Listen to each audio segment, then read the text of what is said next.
ഇതാണ് എന്റെ അച്ഛൻ, മൈ ഹീറോ. അടിപൊളിയായിട്ടില്ലേ? അച്ഛനോ? എടാ അളിയാ, കനകയുടെ അച്ഛൻ കഷണ്ടിയാടാ.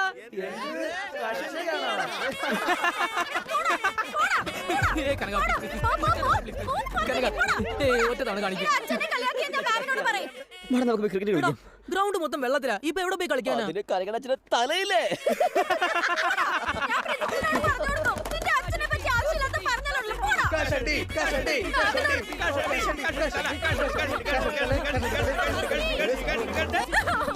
എന്താ കുട്ടി ഇങ്ങനെ കിടന്നുറങ്ങുന്നേ? ഇതെന്താ ഇവള് ഇത് കേട്ടപ്പോ തന്നെ കടന്നല്ലോ. നീ തീർന്നടാ. ഞാൻ എന്താടോ ചെയ്തു? നീയല്ലേ കനകയുടെ അച്ഛന്റെ തലയില് ക്രിക്കറ്റ് കളിക്കാമെന്ന് പറഞ്ഞത്? അത് ഞാനല്ലടാ, ഇവനാ.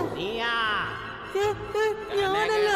തലേ കൂടെ പോയ വഴിക്ക് വീഴുന്ന പറഞ്ഞില്ലേ? പറഞ്ഞേക്കാം. നീ തന്നെയാ. നീ തന്നെയാ. നീ തന്നെയാ. നീ തന്നെയാ.